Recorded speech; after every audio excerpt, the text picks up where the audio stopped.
Tous au nom de Jésus. Et je salue toutes les jeunesses des extensions qui sont représentées ce soir. Et nous bénissons Dieu. Aujourd'hui, c'est la chorale de quelle extension qui a chanté? De quelle jeunesse? C'est quelle? Tout le monde ensemble, hein? Ah, ok. Acclamons le Seigneur. Et lui, c'est le président de la jeunesse.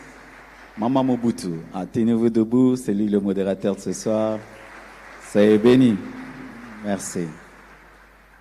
Et que Dieu bénisse à tous ceux qui ont fait la scénette, c'était très profond. Les bozotumbolanga. Et le slam a résumé mon enseignement pendant ces 3 jours. Vraiment, que Dieu soit béni. Et que Dieu bénisse tous les pasteurs des extensions qui sont au milieu de nous ce soir. Soyez bénis. Et bienvenue à la jeunesse. Amen. Alors j'ai vraiment beaucoup de choses à nous partager et j'espère pouvoir les terminer pendant ces 3 jours.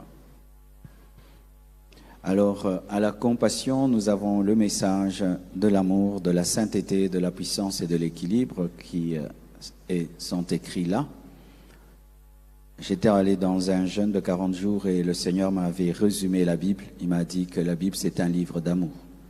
Tu ne peux pas prêcher la Bible sans prêcher l'amour. Tu ne peux pas prêcher la Bible et engendrer des gens qui ont la haine. Quand on prêche la Bible, on engendre des gens qui ont la haine. Ce n'est pas la Bible qui est prêchée. Le message central de la Bible, c'est l'amour. La nature première de Dieu, c'est l'amour. Avant même la sainteté, avant même la puissance, Dieu est amour. Aussi, le Seigneur m'avait parlé clairement dans une voix audible. Il m'a dit, prêche à mon peuple la sainteté. Et la puissance, j'ai commencé le ministère dans la puissance, je suis né dans la puissance. Et l'équilibre, et comme c'est notre sujet, comment être un jeune équilibré, j'ai été un jeune déséquilibré. J'ai donné ma vie à Jésus à l'âge de 15 ans, et lorsque j'ai donné ma vie à Jésus, c'était au temps des groupes de prière. Et il y avait un grand déséquilibre dans l'enseignement en ce temps-là. On décourageait les études, on décourageait les hommes d'affaires. Les églises n'engendraient que des pasteurs. Si seulement tu aimes la parole, tu jeûnes beaucoup, tu pries beaucoup, tu es homme de Dieu. Si seulement tu manifestes une profondeur dans les Écritures, tu es homme de Dieu. On ne savait pas que quelqu'un pouvait être un fidèle simple à l'église. Il a une forte connaissance de Dieu, il a une puissante onction, mais il n'est pas pasteur. C'était si tu as une forte onction, si tu as la connaissance de la Bible, si tu crains Dieu, tu as l'appel aux 5 ministères. Et ainsi on changeait tout le monde en pasteur, en pasteur, en pasteur, en pasteur. Et dans l'église, il n'y avait presque pas d'hommes d'affaires. Et s'il y a un seul homme d'affaires, il devient le Jéhovah Jireh de l'église. Tous les besoins de l'église, c'est lui, c'est lui, c'est lui. Les mêmes personnes qui parlent de la foi, mais comptent sur un homme. Et si tu étudies beaucoup, on te décourage. Si des fois tu disparais de l'église parce que tu as des examens, on dit que tu es charnel. Être spirituel, c'était négliger ses études, être tout le temps à l'église, n'est pas travailler, n'est pas étudier. Là, on était spirituel. Et lorsque quelqu'un prenait soin de son corps, il s'habillait bien, on disait qu'il était charnel, qu'il voulait séduire les sœurs, séduire les frères. C'était dans ce temps-là que nous sommes converti. La foi vient de ce qu'on entend et l'homme est influencé par son entourage. Et avant de connaître Jésus, c'est pas que tout le monde était premier de la classe, mais jusqu'à mes 12 ans, 13 ans, je me souviens, j'étais à l'internat, toute l'année, j'étais premier de la classe. 12 ans, 13 ans. Et je me suis converti à 15 ans. Et je me permettais d'avoir 60%, 50%, pourvu que je passe de classe. Et le jour que j'ai mon diplôme d'État, j'ai eu mon diplôme d'État avec 56%. Quand je l'ai donné à mon père était fâché parce que je ne pouvais pas avoir un diplôme de 56%. Je me souviens, on est allé me chercher dans un jeûne à sec en train de jeûner pour me dire que j'avais eu mon examen d'État. Je ne m'étais même pas donné la peine de vérifier si j'avais réussi. Donc j'étais en train de jeûner, prier. J'ai sensiblement sur moi j'étais de la farine. Ah Marcelo, tu as réussi. J'ai dit, oh gloire à Dieu. J'ai continué le jeûne. Et après, je suis allé vérifier, j'avais 56. Quand je suis allé dire à mon père que j'ai 56, vraiment, il a dit, c'est ce que ton Dieu t'a donné. Donc on s'en foutait, réussir à l'école. Jésus revient bientôt, pourquoi tu vas étudier? Pourquoi tu vas travailler? Pourquoi? Et c'est comme ça que j'ai évolué et j'étais église-maison. Et quand j'étais à la maison, c'était pas au salon, c'était dans la chambre. Donc je quittais l'école, je suis dans ma chambre. Je quitte ma chambre, je suis à l'église, de l'église dans ma chambre. Je n'avais plus de vie familiale. Mes frères et sœurs, c'était des démons, des charnels. J'étais plus avec les frères et sœurs de l'église et pas le temps avec ma famille. J'étais comme un zombie, un extraterrestre à la maison. Je négligeais de me nourrir, j'avais perdu du poids, je crois que j'avais 45 kilos. Je négligeais mes études, j'avais des 50% que je n'ai jamais eu de toute ma vie. J'étais tout sale, je ne m'habillais plus bien, j'étais en uniforme pendant toute la journée. J'étais dans mon uniforme, donc je porte l'uniforme à l'école et quand je rentre, je suis en uniforme. Tous mes beaux habits, je les avais égarés, c'était satanique, c'était démoniaque. Ma famille, c'était des charnels, des incrédules. Moi, c'est Dieu, l'Église, et c'est ce que j'étais. Alors, comment Dieu m'a sorti de ce déséquilibre? Premièrement, ma mère. Un jour, ma mère me dit, Marcelo, tu vas m'accompagner en ville, acheter des choses. Ok, j'ai pris des babouches, j'étais en polo et en culotte, coupée, comme on dit ici. Alors, j'ai dit, on y va. Et puis il me dit, comment on y va? Mais on y va, il dit, habillé comme ça. J'ai dit, oui. Oh, toi, avant même que tu pries, tu étais propre? Comme ça. Et je lui ai dit, mais Dieu regarde le cœur. Et puis il me dit, oui, Dieu regarde le cœur, mais tu es aussi un prince, lui il est le roi. Et cette parole de ma mère m'a fait tilt. Mais c'est vrai, je suis un prince. Comment je peux être comme ça? Mes frères, je suis allé prendre mes beaux habits à 12h. Je me suis habillé comme si j'allais à la fête. Je m'étais rébellé contre la saleté. Et quand je commençais à bien m'habiller, les frères et sœurs me disaient, oh Marcelo, pourquoi tu t'habilles très bien comme ça? C'est pas dimanche. Je dis non, Jésus est Seigneur. Et tout d'un coup pour eux, j'étais charnel. Alors j'ai commencé à considérer à nouveau mes études et on m'appelait Fumubuku. Fumubuku. Je disparaissais, je reviens, j'ai réussi. Je reviens, j'ai réussi. Fumubuku. Et il y a eu un shift dans les enseignements dans les églises. Les pasteurs ont commencé à voyager, ils commençaient à aller aux États-Unis, aller au Nigeria et se rendaient compte que là-bas, les gens étaient spirituels, priaient, mais ils construisaient. Ils avaient des universités de l'église, il y avait des hommes d'affaires dans l'église. Et le message a commencé à changer comme ça. C'est comme ça qu'il y a un équilibre. Et même à Kinshasa, on a eu des hommes de Dieu qui ont commencé à parler du plein évangile, l'évangile qui touche toutes les parties de l'homme, un évangile holistique. Et c'est comme ça qu'il y a eu une réforme. Donc vous devez savoir que si aujourd'hui dans l'Église on parle de l'équilibre, ça vient de très très très loin. Nous en avons payé les frais, notre santé, nos études, nos familles. Et on pouvait être plus loin que ça, mais lorsque l'enseignement est déséquilibré, il engendre des personnes déséquilibrées. Béni soit Dieu qui nous ait équilibrés à temps. 1 Jean 4, verset 17.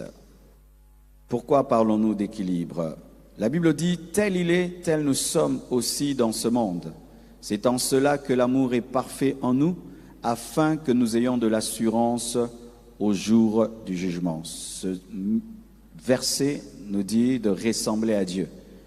Un homme peut chercher à ressembler à Dieu. Même si Dieu est parfait, nous devons tendre vers la perfection.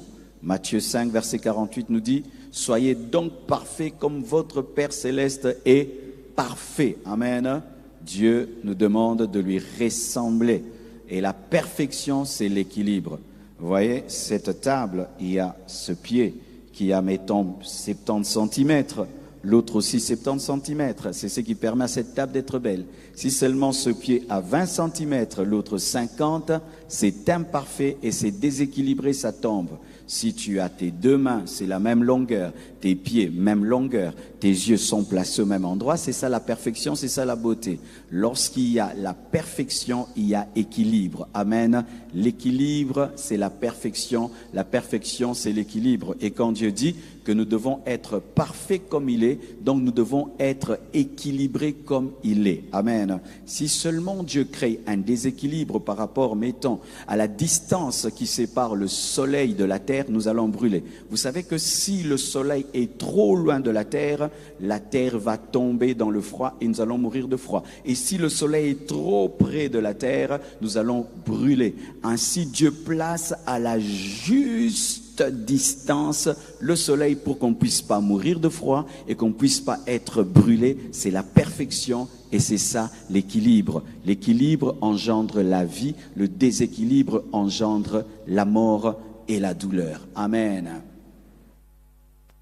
Jacques 1, verset 4, la Bible dit: « Mais il faut que la patience accomplisse parfaitement son œuvre, afin que vous soyez parfaits et accomplis sans faillir en rien. » Afin que vous soyez parfaits et accomplis sans faillir en rien. Pourquoi nous recherchons l'équilibre? Parce que Dieu est équilibré et parce que Dieu nous invite à être équilibrés comme lui, et Dieu nous invite à y travailler, et parce que l'équilibre, c'est ça l'accomplissement, c'est ça la perfection. Et Dieu dit sans faillir en rien. C'est-à-dire que tu peux vaincre dans un domaine et tu échoues dans un autre domaine. Comme moi, dans le domaine spirituel, c'était terrible. Je jeûnais, je priais, l'onction, les miracles, les prodiges. Mais dans mon corps, j'étais déséquilibré. Dans mes études, j'étais déséquilibré. Dans ma famille, j'étais déséquilibré. Mais dans la dimension spirituelle, je perçais, je grandissais. J'étais un frère puissant à l'église.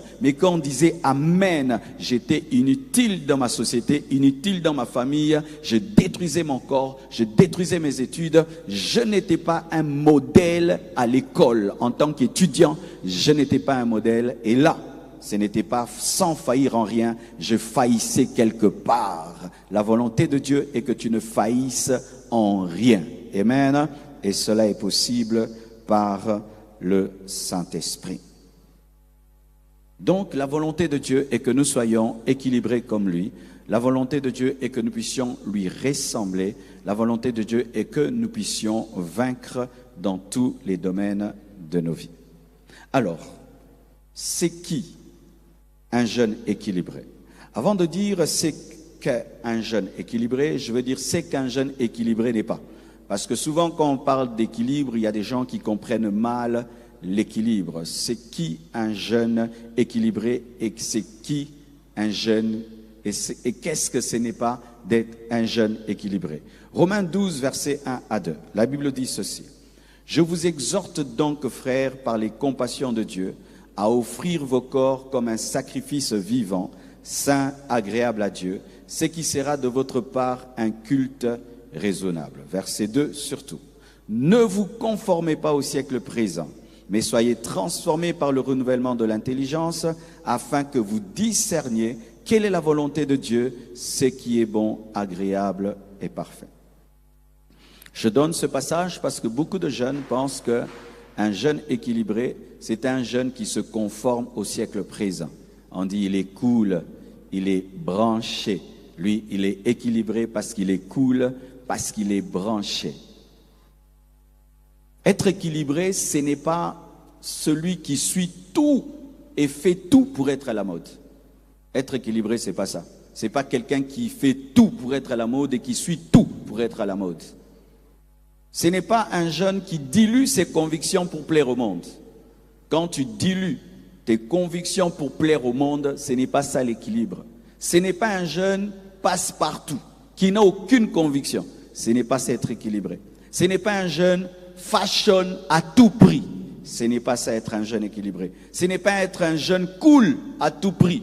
Ce n'est pas être un jeune mondain. Ce n'est pas être un jeune sans position. Ce n'est pas être un jeune charnel. Certains pensent que quand on dit équilibre, c'est être charnel. C'est-à-dire, je ne suis pas très profond dans le péché et je ne suis pas très profond dans la spiritualité. C'est ça l'équilibre. Je ne me donne pas trop à l'église, je ne me donne pas trop aux choses de Dieu. Je prends dans le monde et je prends dans la Bible. Non, c'est pas ça l'équilibre.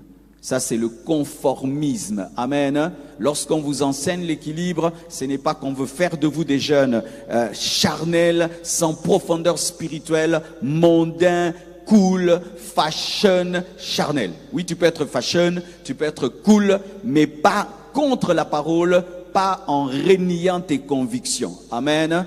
Donc, quand on dit équilibre, ce n'est pas diluer tes convictions. Quand on dit équilibre, ce n'est pas remettre en question ta foi, devenir mondain, devenir charnel. Ce n'est pas ça l'équilibre.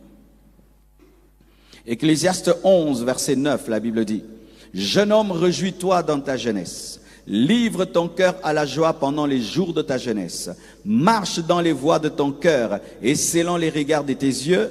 Mais sache que pour tout cela, Dieu t'appellera en jugement. Bannis de ton cœur le chagrin et éloigne le mal de ton corps, car la jeunesse et l'aurore sont vanité. » Dieu est contre les jeunes qui sont mondains, les jeunes qui se livrent à leur passion, les jeunes qui font tout pour plaire au monde, à leur ego. Et Dieu dit que ces jeunes finiront par être jugés. Donc lorsque nous enseignons à être un jeune équilibré, ce n'est pas te livrer au mal, te livrer au péché, perdre tes convictions, perdre ta spiritualité, ne plus participer au culte, chercher l'argent, étudier seulement, étudier. Non, ce n'est pas ce que nous enseignons. Amen.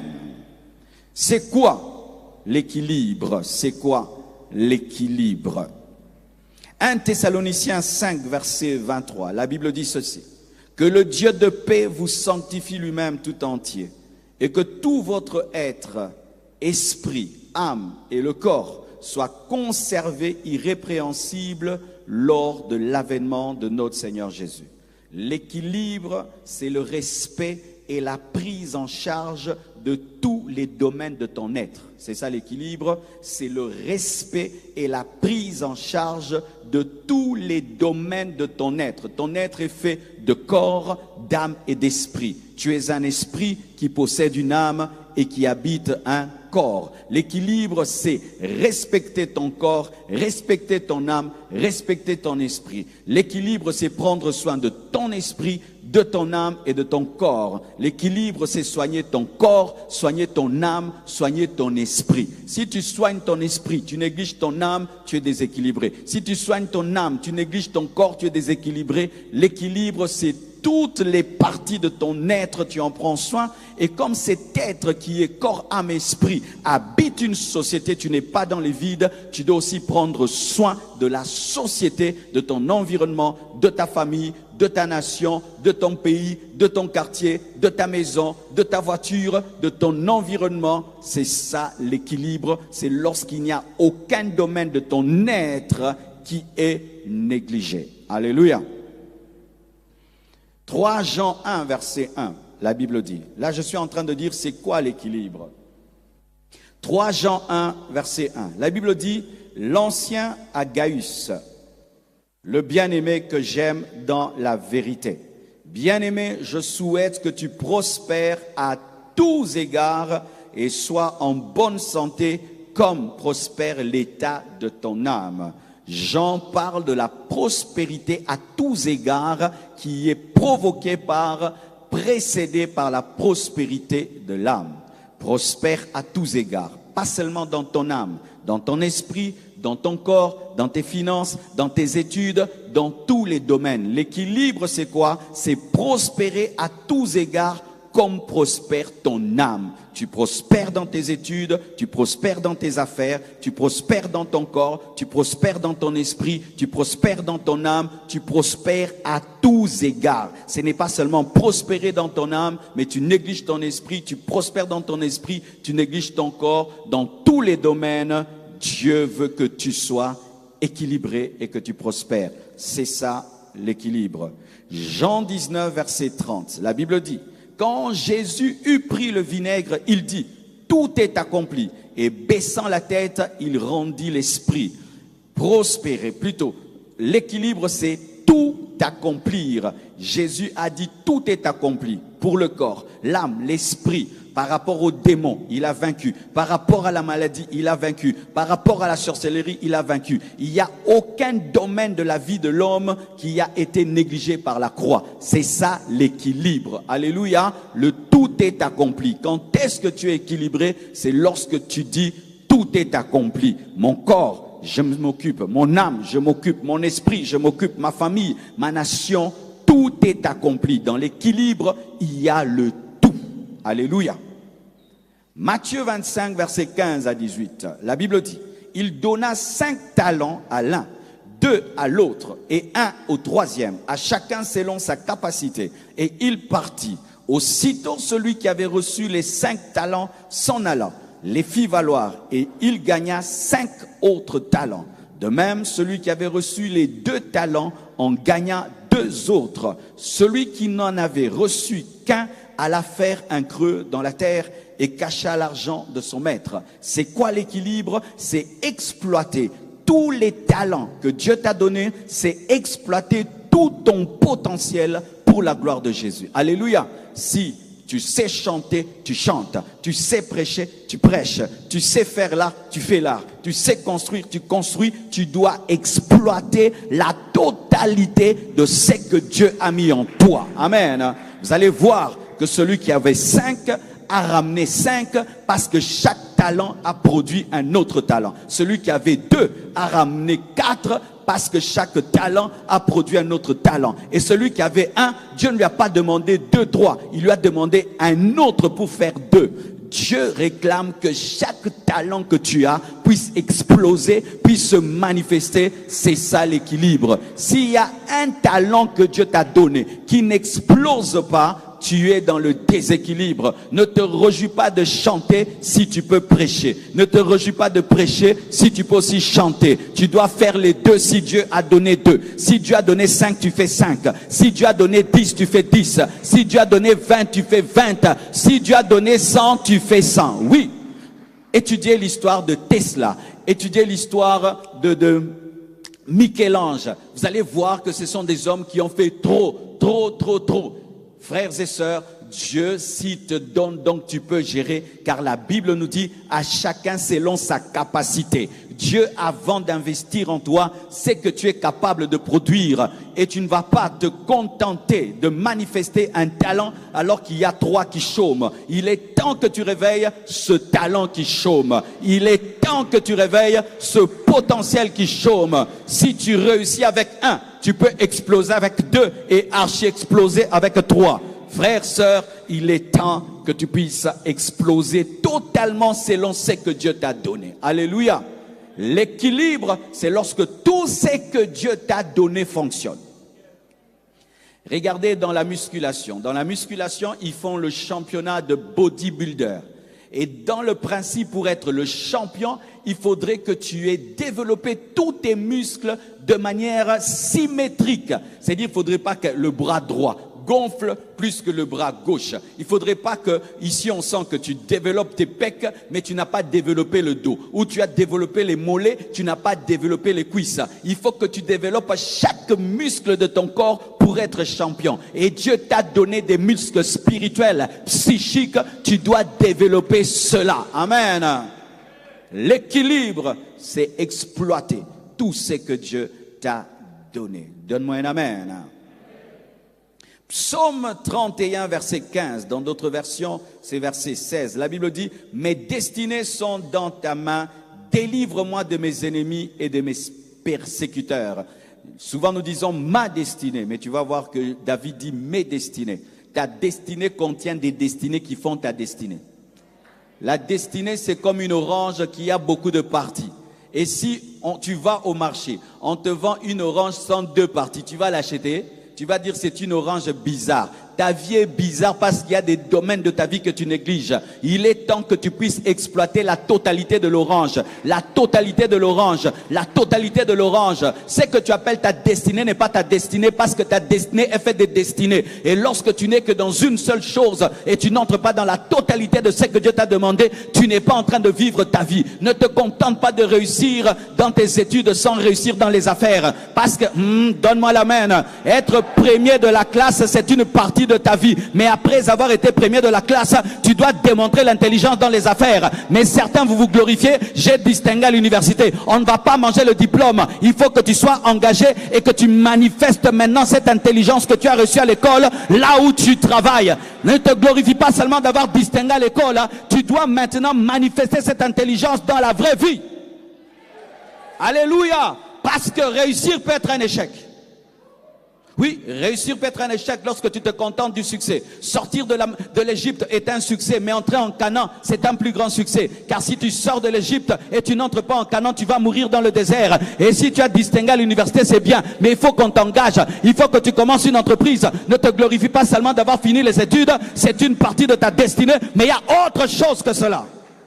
Ne te glorifie pas de te marier, sois un bon mari, une bonne femme. Certains aussi se glorifient de se marier. Mais après cela, maintenant, il y a aussi la destinée bonne femme, bon mari. Ne te glorifie pas seulement d'aller à l'Europe. Tu peux aller en Europe et puis tu échoues là-bas. Il faut aller là-bas et tu impactes et tu réussis. Tes destinées forment ta destinée. Et des fois dans la vie, nous sommes déséquilibrés parce que nous nous contentons d'un succès alors que Dieu nous donne des succès. La croix, c'est un succès qui contient des succès. Succès sur les démons, succès sur la maladie, succès sur la loi, succès sur la chair, succès sur le péché, succès sur la condamnation, succès sur la mort, succès sur succès. Quand il a dit tout est accompli, il y a tout.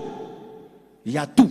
Le problème des chrétiens, c'est que si seulement il réussit quelque part, il pense qu'il a tout réussi. Alors qu'il y a des succès qui préparent d'autres succès. Il y a des choses qui préparent des choses. Il y a des étages qui préparent d'autres étages. Tu n'as pas encore tout vu. Tu n'as pas encore tout vu. Tu n'as pas encore tout vu. Tu n'as pas encore tout vu. Tu n'as pas encore tout vu. Le déséquilibre amène le contentement. Et l'équilibre amène l'insatisfaction.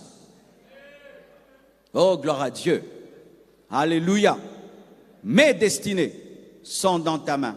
Délivre-moi de mes ennemis et de mes persécuteurs. Encore ceci. Genèse 9, verset 17. La Bible dit ceci. J'ai placé mon arc dans la nuée et il servira de signe d'alliance entre moi et toi, entre moi et la terre. Quand j'aurai rassemblé des nuages au-dessus de la terre, l'arc paraîtra dans la nuée. Et je me souviendrai de mon alliance entre moi et vous, et tous les êtres vivants de toute chair, et les eaux ne deviendront plus un déluge pour détruire toute chair. L'arc-en-ciel était posé dans les nuées, afin de dire « je ne détruirai plus ». Et l'arc-en-ciel est multicolore. Et c'est quoi l'équilibre? C'est manifester toutes les couleurs de ton arc-en-ciel. Il n'y a pas d'arc-en-ciel noir, il n'y a pas d'arc-en-ciel bleu, il n'y a pas d'arc-en-ciel vert, il n'y a pas d'arc-en-ciel rouge. L'arc-en-ciel, c'est la combinaison de toutes les couleurs. Et ta vie, c'est un arc-en-ciel. Pourquoi tu es vert alors que tu peux manifester le vert, le rouge et le bleu? Pourquoi tu es seulement bleu alors que tu peux manifester l'orange et le bleu? Pourquoi tu es seulement vert alors que tu peux manifester l'orange, le rouge et pourquoi tu n'as qu'une seule couleur alors que tu es un arc-en-ciel? Ce n'est pas parce qu'une couleur est belle qu'il faut nier les autres couleurs. Ce n'est pas parce que tu as montré une couleur que tu dois te contenter de cette couleur. Et l'Esprit de Dieu me dit de te dire, faites attention aux gens qui aiment définir les autres. Parce que souvent, les gens qui nous définissent nous bloquent dans une couleur. Oui. Moi, par exemple, les gens qui m'ont connu au début me disaient, tu es évangéliste. Et puis celui qui me voit enseigner calmement, oh, tu es enseignant. Celui qui va me voir implanter des églises, oh, tu es apôtre. Et celui qui va me voir parler, oh, tu es motivateur. Je suis quoi? Je suis motivateur, je suis évangéliste, je suis apôtre, je suis toutes ces couleurs. Ne laisse pas quelqu'un te mettre dans une boîte parce que ta vie n'est pas dans une boîte. Et ce n'est pas parce que quelqu'un a vu l'expression d'une couleur que c'est ta seule couleur. Ah oui. C'est pourquoi n'aime pas plus une couleur qu'une autre. Tu risques d'être monotone. Tu dois manifester toutes les couleurs de ta vie. Et si Dieu t'a donné la capacité de démontrer 12 couleurs, manifeste tes 12 couleurs. Ça fait partie de ta beauté et de ta diversité. Et certains qui ont aimé ta première couleur vont croire que tu as changé, que tu as dévié, alors que ce n'est que l'évolution de tes couleurs. Parce que souvent l'homme s'attache à ce qu'il maîtrise, alors que toi tu es un arc-en-ciel. Oh, donne-moi l'amen. Donne-moi l'amen. Exprime toutes tes couleurs. Exprime toutes tes personnalités. Exprime toutes tes créativités. Exprime toutes tes couleurs parce que tu es un arc-en-ciel. Et la Bible nous dit que Joseph avait un habit multicolore. La Bible nous dit que la sœur d'Absalom avait un habit multicolore. En soi, chacun de nous a un vêtement multicolore. Ta destinée est multicolore. Et tu dois révéler toutes les couleurs de ta destinée, toutes les couleurs de ton vêtement. Présente toutes tes couleurs et ne laisse personne t'emprisonner dans une couleur. Tu n'es pas seulement ce qu'on a vu de toi, mais tu es plus que cela. Parce que la vie d'un homme est une évolution. Et je peux te présenter la couleur rouge, mais demain je vais la mélanger avec la couleur jaune et ça va donner l'orange. Mais c'est toujours moi. Ce n'est pas que j'ai dévié, j'ai t'ai révélé autre chose. Lorsque tu vois le caméléon avoir la couleur noire, tu vas penser qu'il ne peut qu'être noir. Mais mets le caméléon à côté de la couleur bleue, il va te donner la couleur bleue. Parce que ces choses sont en lui. C'est pourquoi, frère, ce que tu as manifesté est bon. Mais il y a des nouvelles choses que tu dois manifester. Des nouvelles choses que tu dois révéler. Des nouvelles choses que tu dois exprimer. Présente toutes tes couleurs. Et si certains ne vont pas aimer la nouvelle couleur, il y aura des consommateurs de la nouvelle couleur. Frère, sœur, ne sois pas prisonnier des gens qui t'ont apprécié. Ils peuvent te garder là où tu étais alors que tu dois aller plus loin. C'est pourquoi même quand Jésus faisait des miracles, il disait je dois aller de l'autre bord parce que ici vous avez déjà vu une couleur, là-bas je dois révéler une autre couleur. L'appréciation des fois peut être un piège parce que tu peux avoir peur de montrer plus que ce que tu es, de peur qu'ils ne puissent pas aimer l'innovation. C'est ainsi que certains sont monocouleurs et vous devenez monotone alors que Dieu t'a donné plusieurs choses à révéler. Alléluia. Dis à ton voisin, tu es un arc-en-ciel. Tu as une tunique multicolore. La Bible nous dit que Joseph avait une tunique multicolore parce que Jacob exprimait ici son amour. Et la Bible dit, car Dieu a tant aimé le monde qu'il a donné son Fils unique. Quiconque bénéficie de l'amour de Dieu a une tunique multicolore. Tu n'es pas une monotonie, tu es une diversité. Je répète, tu n'es pas une monotonie, tu es une diversité. Exprime ta diversité, exprime ta diversité. Et si tu as 20 capacités, exprime tes 20 capacités et tes 20 potentialités. Et si on dit c'est trop, ce n'est pas moi qui ai choisi de les avoir, c'est Dieu qui m'a donné. Je chante, j'écris des livres, je tiens des conférences, je construis, j'organise, je gère des internets et tout le reste. Ce sont des cordes que Dieu m'a données et je ne vais pas renoncer à qui je suis parce que toi, tu n'as qu'une seule couleur. Ne renonce pas à tes couleurs parce que les autres ne les ont pas. Et ne demande pas aux autres la permission d'être toi-même. Oh, donne-moi l'amen. Donne-moi l'amen. Mes frères et sœurs, être équilibré, c'est être parfait. Comme on dit, j'avais dit, Matthieu 5, 48, soyez donc parfaits comme le Père Céleste est parfait. Et Paul nous dit que nous devons courir pour atteindre la perfection. Un homme qui court vers la perfection s'équilibre tous les jours. S'équilibre tous les jours. Il peut dire, ah non, dans les affaires je marche bien, mais je n'ai plus le temps pour ma femme. Et puis tu deviens un bon mari. Oh, je suis trop avec ma famille, mais je néglige mon travail. Et tu te donnes au travail. En soi, les gens qui sont en quête de perfection s'équilibrent. Mais les gens qui se contentent de la médiocrité vivent dans le déséquilibre. Tu es ici, tu es bien habillé, mais si on rentre chez toi, ta chambre est sale, ta chambre est désordonnée, tu es déséquilibré. Si on rentre maintenant dans ta voiture est sale, tu es déséquilibré. Si on te dit d'enlever les chaussures, tes chaussettes sont trouées, tu es déséquilibré. Si on vérifie tes études, tu n'étudies presque jamais. Tu comptes sur le Saint-Esprit pour réussir, tu es déséquilibré. Si on voit comment tu vis avec tes enfants, tu leur donnes pas le temps, mais tu jeûnes beaucoup, tu es déséquilibré. Celui maintenant qui poursuit la perfection ne se contente pas de réussir dans un domaine parce que la perfection t'appelle à arranger là où ça ne marche pas. Lorsque j'ai compris cela, mes frères et sœurs, j'ai arrêté d'avoir une propriété où tu me vois seulement. Je vous ai raconté mon histoire, comment j'ai changé. J'allais à l'église des fois avec des chaussettes trouées. J'allais à l'église des fois, le cinglé là-bas, il n'est même pas propre. Et là, je crois, j'avais 17 ans, 18 ans. Le pasteur Soumbé là est venu prêcher chez nous. Quand il prêchait, il a dit, frère, si je vous dis d'enlever les chaussures maintenant, qu'est-ce que vous allez faire? Mes frères, j'ai transpiré. Ces jours-là, je me suis rendu compte que j'étais un homme de prière, mais j'étais vraiment un aventurier sans personnalité. Je pouvais me permettre de porter des chaussettes trouées. Pour porter des chaussettes trouées, vraiment, tu dois être un hypocrite des premières. Comment tu peux porter des chaussettes trouées? Vaut mieux ne pas porter des chaussettes que porter des chaussettes trouées. Amen. Hein? Tu ne te respectes pas. Tu sais ça?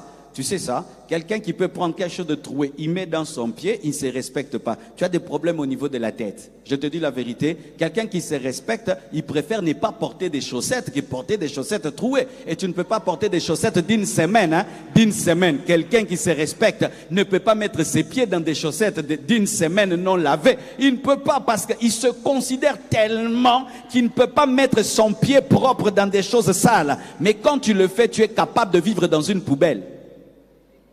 En soi, ce que tu tolères révèle ce qui est dans ta tête. Les gens qui sont propres dans la tête, tout autour d'eux est propre. Mais quand tu te permets d'avoir de la saleté dans ta vie, c'est parce que quelque part dans ta vie, il y a de la saleté. Et quand cet homme a parlé, j'ai pris la décision que je serai propre pour moi. Parce que j'avais une chemise belle au dehors, mais ce qui était dedans était sale. En soi, j'étais propre pour les autres, mais pour moi-même, j'étais sale. C'est quand tu peux te permettre d'être beau au dehors, mais dedans, tu es sale, parce que toi-même, tu ne te respectes pas. Tu ne te respectes pas. C'est quand on voit quelqu'un peut dormir sur un lit qui n'est pas fait. Il peut dormir sur un lit qui n'est pas fait, parce que lui-même ne se considère pas. Hein, parce que là où tu dors révèle aussi ce que tu respectes. Et qu'est-ce qui se passe souvent? C'est que vous venez à l'église ici, mais ce que vous êtes en profondeur n'est pas vous, parce que au-dedans de vous, vous n'êtes pas équilibré. C'est pourquoi j'aimerais te donner un conseil. N'aie pas un équilibre pour les autres, un équilibre pour toi-même. J'ai une fille, Choukrani, mais c'est terrible la fille là. Elle est d'un ordre, tu ne peux pas croire. Diamant, j'entre dans sa chambre là. Tu vois vraiment ses parfums. Ici, ici, ici, ici. Comme si tout est... J'ai dit, waouh, mais comment tu fais ça? Elle est comme ça. Là où elle veut manger, là, si seulement il y a la saleté, elle ne mange pas. Si l'assiette là, elle ne mange pas. Qui lui a appris ça? Elle-même a compris qu'elle n'est pas n'importe qui. Frère, n'attends pas que les gens te trouvent grand pour te trouver grand. N'attends pas qu'on te donne de la valeur pour te donner de la valeur. Parce que, frère, ce que tu vois de toi détermine ce que tu accepteras. Vous savez, même notre pays, le fait qu'on accepte d'être dans des poubelles, dans des saletés, c'est parce que dans notre tête, on ne se respecte pas. Vous savez ça? C'est parce qu'on ne se respecte pas. Lorsque tu sais que tu es un humain, tu vas refuser de vivre comme un cochon. Donne-moi la main. Soyez donc parfaits comme notre Père Céleste est parfait en tout. Hein. En tout, Dieu est parfait dans la sainteté, dans la pureté. Il est parfait même dans la propreté. Si tu vas au ciel, tu trouves la poussière, tu es en enfer. Si tu rencontres un ange qui a un habit troué, ce n'est pas un ange de Dieu. Ah, n'est-ce pas, non? Est-ce que vous pouvez imaginer Gabriel avec un habit non repassé? Mais toi, tu portes des habits non repassés, non? Et les gars, quand on a nzambe toyebi, ozamutumuke. On reconnaît les grands hommes, pas dans des grandes choses. On reconnaît les grands hommes dans des petites choses. Des petites choses que tu tolères révèlent que tu es petit. Les grands hommes suivent les détails. Amen. Alors, c'est qui un jeune équilibré? C'est un jeune qui prend soin de son esprit. Et la première manière de prendre soin de son esprit, c'est de recevoir Jésus comme Seigneur et Sauveur. Mon frère, même si tu es premier de la classe, si tu es un païen, tu es un déséquilibré et tu es très bête, comment tu peux réussir comme ça à l'école? Tu ne comprends pas que Jésus-Christ peut te sauver. Comment toute ton intelligence à l'école ne te permet pas de comprendre que Jésus est le chemin, la vérité et la vie? Même l'enfant de l'écodime est plus intelligent que toi. Oui, la première chose pour être équilibré, ce n'est pas l'équilibre, c'est recevoir l'équilibre qui est Jésus. Alléluia. As-tu Jésus dans ta vie? Quelle est ta relation avec Jésus? Quelle est la place de Jésus dans ton esprit? L'équilibre d'abord, ce n'est pas d'abord être propre. Hein. L'équilibre d'abord, ce n'est pas d'abord beaucoup étudier, gagner l'argent. L'équilibre d'abord, c'est donner sa vie à Jésus. Un homme sans Christ est déséquilibré. Sa vie penche vers l'enfer. Sa vie penche dans le feu. Sa vie penche dans le jugement éternel. Tu peux être là, tu es propre, tu sens bon, tu travailles, tu étudies. Mais si Christ ne règne pas dans ton cœur, tu es déséquilibré. Tu n'as pas compris la place de ton Seigneur dans ta vie. C'est pourquoi, si tu es ici, tu es un jeune, tu aimes bien le slam, tu aimes bien le rap, tu aimes bien les choses cool dans l'église, ce n'est pas ça qui sauve. Ce qui sauve, c'est donner ta vie à Jésus. Alléluia. Dans son esprit, la première chose, c'est le salut. la plénitude du Saint-Esprit, le fruit de l'Esprit, les dons spirituels, l'intimité avec Jésus, l'évangélisation, les jeûnes, les prières, la méditation, attendre l'enlèvement, ça, c'est le premier pas. Un jeune équilibré vit dans ces choses. Il prend soin de son esprit. Il cherche à ressembler à Jésus. Il mène une vie de prière, une vie de méditation. Il gagne les âmes. Il recherche l'intimité avec Jésus. Il recherche le fruit de l'esprit. Deuxièmement, l'âme. C'est bien de faire cela et c'est ce qui est prioritaire. Mais un jeune équilibré, c'est aussi un jeune qui, en plus de son esprit, prend soin de son âme.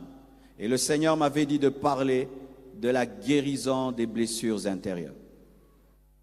Tu as été violé dans ton enfance et jusque-là, tu n'as jamais pardonné. Tu as connu des sévices dans ta vie et jusque-là, tu portes les stigmates. Tant que ton cœur, ton âme n'est pas guéri, tu ne seras jamais équilibré. Tu seras un homme rempli de colère, une femme remplie de colère. Tu seras un jeune rempli de tristesse. Est-ce que les blessures de ton âme sont cicatrisées? Est-ce que les injustices que tu as connues quand ton père est mort et qu'on vous a ravi la maison, cela a été guéri? Est-ce que tu es guéri des choses mauvaises qui se sont passées dans ton passé? Si tu continues à les trimballer dans ton âme, tu ne seras jamais équilibré. C'est ce qui fait que les personnes blessées deviennent des mauvais pères, des mauvaises mères, des mauvais dirigeants, des mauvais leaders, parce que ton âme n'est pas guérie. Sais-tu donner de l'amour? Sais-tu recevoir de l'amour? Les personnes blessées ne savent pas donner de l'amour et ne savent pas en recevoir. Sais-tu manifester de la joie ou tout le temps tu es triste? Fais attention à ton âme. C'est vrai que tu pries beaucoup, c'est vrai que tu es rempli du Saint-Esprit et puis l'onction. Mais si ton âme est malade, ça va même perturber la plénitude du Saint-Esprit en toi. Beaucoup de gens se contentent de leur esprit, mais ont des âmes malades. L'équilibre de l'âme, c'est aussi une âme qui se purifie et qui progressivement connaît des transformations parce que l'âme, l'esprit est sauvé, l'âme est en train d'être sauvée parce que notre âme doit être transformée régulièrement jusqu'à atteindre la perfection. Est-ce que ton âme, jour après jour, connaît une transformation? Est-ce que ton âme est cultivée? Est-ce que tu lis des livres pour être cultivé? Est-ce que tu suis des documentaires pour être cultivé? Est-ce que tu suis les informations pour être cultivé? Est-ce que tu étudies? Est-ce que tu étudies? L'âme a besoin qu'on la cultive.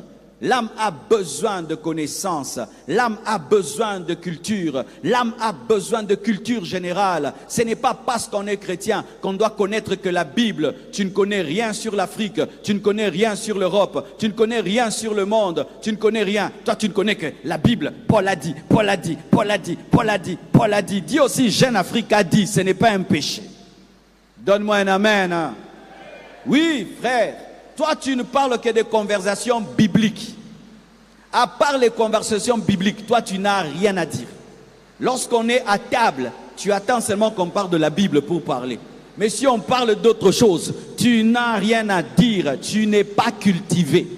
Tu n'as qu'une culture d'église. Tu n'as qu'une culture biblique. Mais tu n'as pas une culture internationale. Alors que tu vis dans un monde international. Alléluia. Cherche à connaître des choses qui sont bonnes. Tout n'est pas mauvais. Tu peux connaître des choses sur les éléphants, tu peux connaître des choses sur la lune, tu peux connaître des choses sur la crypto-monnaie. Il n'y a pas de péché. Cultivez-vous. Apprenez. Ajoutez la connaissance spirituelle et intellectuelle. Un jeune équilibré prend au sérieux ses études. Un jeune équilibré prend au sérieux de connaître, d'être cultivé. C'est pourquoi vous allez remarquer que les grands serviteurs de Dieu dans la Bible avaient de l'intellect. Paul était le plus grand du Nouveau Testament. Il avait de l'intellect. Moïse était le plus grand de l'Ancien Testament. Il avait de l'intellect. Si on t'arrache la Bible, qu'est-ce que tu connais dans la vie? Si on te prend la Bible, qu'est-ce que toi tu connais dans la vie, en dehors de la Bible? Parce que même pour gagner certaines personnes, tu dois connaître d'autres choses pour les introduire dans la parole. Alléluia. Les chrétiens qui ont plus de la Bible, connaissent autre chose, sont plus efficaces que ceux qui ne connaissent que la Bible. Parce qu'il y a des endroits où tu ne vas pas d'abord parler de la Bible, tu vas introduire ta connaissance générale, ensuite tu vas faire entrer la Bible. Alléluia. Frères et sœurs, cultivez-vous. C'est pourquoi Paul dit à Timothée de s'appliquer à la lecture. Paul demandait à Timothée de lui emmêler les livres et les parchemins. Les parchemins et les livres. Paul lisait des livres et il lisait les parchemins. Lorsque tu es spirituel, mais tu ne développes pas ton intellect, tu es déséquilibré. Troisièmement, un jeune équilibré, c'est un jeune qui prend soin de son corps. Quel est l'état de ta santé? Comme je pose toujours la question. Certains voulaient vous marier. Tu ne sais même pas si tu es AA. Tu ne sais même pas si tu es AS. Tu ne sais même pas si tu es SS. Tu vas chercher à découvrir ça avant le mariage. Tu as déjà dit à la fille je t'aime. Tu as déjà loué la salle des fêtes. Tout le monde est au courant. Maintenant vous faites les examens. Maintenant c'est des problèmes. Est-ce que tu connais ton groupe sanguin? Si tu es O positif ou si tu es A ou AB, hein? Est-ce que tu connais ton groupe sanguin? Est-ce que tu connais ton corps? Est-ce que tu connais ton corps? Connaître son corps te donne un grand avantage. Il y a des choses que tu manges qui t'empoisonnent parce que tu ne connais pas ton corps. Il y a des choses que tu manges dans ta vieillesse, tu vas les payer cher dans ta vieillesse parce que tu ne connais pas ton corps. Prenez-vous le temps de connaître le corps. Le corps n'a pas été créé par le diable. Le corps est le temple du Saint-Esprit. Le corps est une bénédiction. Mais l'Église prêche contre le corps. Non, l'Église doit prêcher contre la chair. Le corps est une bénédiction. C'est la chair qui doit être crucifiée. Quand la Bible dit chair, ce n'est pas ce corps, c'est la mauvaise nature pécheresse que tu as en toi. Mais le corps, c'est un instrument de Dieu. C'est le corps qui tient ce micro. C'est le corps qui est en train de te parler. C'est le corps qui te permet d'entendre cette prédication. Le corps est un instrument. Est-ce que tu fais du sport? Est-ce que vous faites du sport? Est-ce que vous faites du sport? Est-ce que vous faites du sport? Quelle est la dernière fois que ton cœur a battu 100 battements par minute? Vous savez, c'est la moyenne pour un jeune. Il a été démontré que si tu fais tous les jours 30 minutes de cardio, tu prolonges ta vie de 15 ans ou de 25 ans. Mais depuis que tu es devenu chrétien, même pas les pompages tu ne fais pas, même pas un peu de crosse tu ne fais pas. Et quand tu vas mourir, oh l'esprit des morts du village. Paul dit que l'exercice corporel est utile à peu de choses, mais quand même à quelque chose. Jésus était un sportif, il marchait à pied. Mais aujourd'hui, avec les voitures que nous avons, les taxis et les motos, les gens ne font plus de sport. Et demain, tu vieillis, tu meurs jeune et tu dis que c'est Satan. Non, c'est ta manière de manger et ta manière de prendre soin de ton corps. Mes frères et sœurs, je négligeais mon corps il y a un temps. J'observais seulement Dieu. Mon corps me disait rien du tout. Je jeûnais en désordre tout bois. Tu t'en fous de ton corps. Et un jour, je suis Joyce Meyer. Et elle dit, non, c'est le pasteur Bilolo qui m'a dit, Dieu a dit à Joyce Meyer que tu n'as qu'un seul corps. Le jour que ton corps va s'arrêter, ton ministère s'arrêtera. Ton ministère, il y a ton corps. J'ai dit, oh, mais c'est vrai? Mais c'est vrai, si mon cœur arrête de battre, mon ministère s'arrête. Si j'arrête de respirer là, mon ministère s'arrête. Et donc ce corps est aussi important que la communion avec le Saint-Esprit. J'ai dit, c'est pas vrai. Qu'est-ce que je fais pour mon corps? Rien. Je ne connaissais rien sur l'alimentation, rien sur... J'ai commencé à faire des recherches et je me suis rendu compte que c'était terrible. Mes frères et sœurs, ce n'est pas parce que tu as un esprit dans lequel habite le Saint-Esprit que tu vas négliger ton corps. Parce que le corps aussi permet à l'esprit d'habiter en toi pour que le Saint-Esprit habite en toi. Le matin, transpire un peu. Même les sœurs, faites du sport. Ce n'est pas parce que vous êtes des femmes que vous ne pouvez pas faire du sport. Faites du sport, transpirez. prenez soin de vos corps. Prenez soin de vos corps.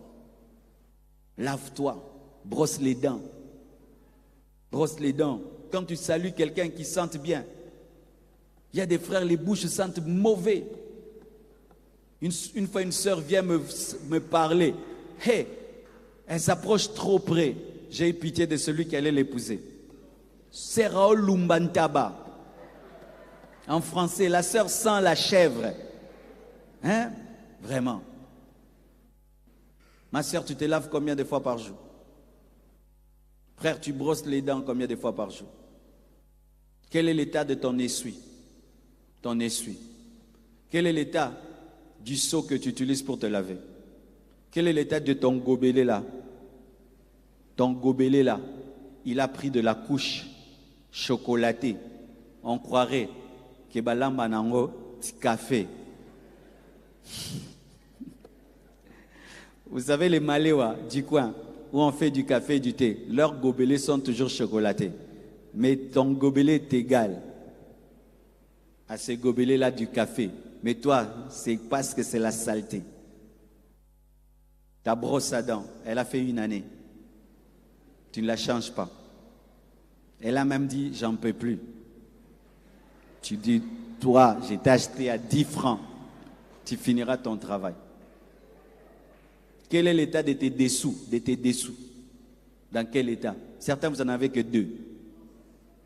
Vraiment. Tu es un aventurier. Tu vois, tu as envie de sauter, hein? Parce que tu n'es pas fier de toi. Jusqu'à ce que ça sente mauvais, tu le portes toujours. Parce que personne ne voit. Personne ne voit, mais on sent l'odeur. On ne voit pas ça, mais l'odeur de ça, on sent.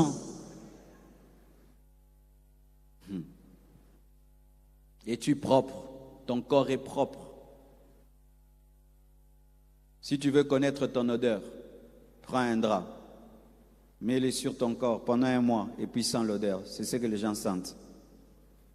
Est-ce que tu travailles à avoir une bonne odeur? Parfumez-vous.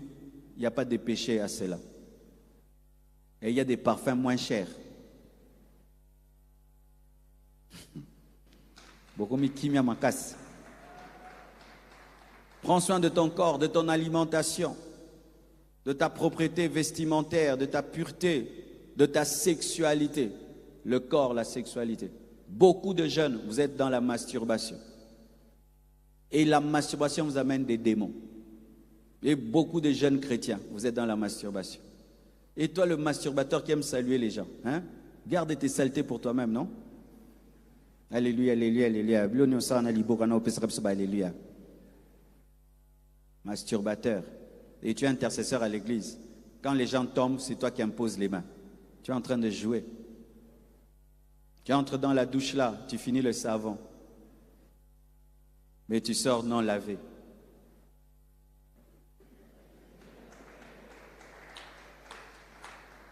Masturbateur, alléluia. Tu as dit amen. Et qu'on ne vous mente pas, parce qu'aujourd'hui la science est en train de mentir aux jeunes que c'est normal de le faire, c'est évacuer. Ce n'est pas vrai. Parce que si vous masturbez dans la jeunesse, ce qui va vous arriver, c'est que vous allez habituer votre corps à des mauvaises choses. Et quand tu te maries, tu continues à te masturber. Je connais personnellement des femmes qui ont attrapé leur mari en train de se masturber. Imagine, tu es un homme marié, tellement que tu as développé cette habitude-là. Jusque dans le mariage, ta femme t'attrape avec ta propre main. Au sauté côté ni. Ma soeur, quand tu te masturbes, tu vas t'habituer à un certain plaisir. Qui sait si ton mari va te donner ce plaisir-là que ta main te donne? Maintenant, ça fait que ta main te donne plus de plaisir que ton mari. Ça va faire que votre couple va être détruit. Ne vous amusez pas avec vos corps. Ton corps est le temple du Saint-Esprit. Ton corps, c'est un instrument de Dieu. Ton corps, c'est un instrument de Dieu. Et lorsque tu livres ton corps à la masturbation, tu es en train de salir l'ustensile du temple. Et d'autres, c'est l'impudicité. Vous couchez ensemble, vous n'êtes pas mariés. Qui vous a donné la permission?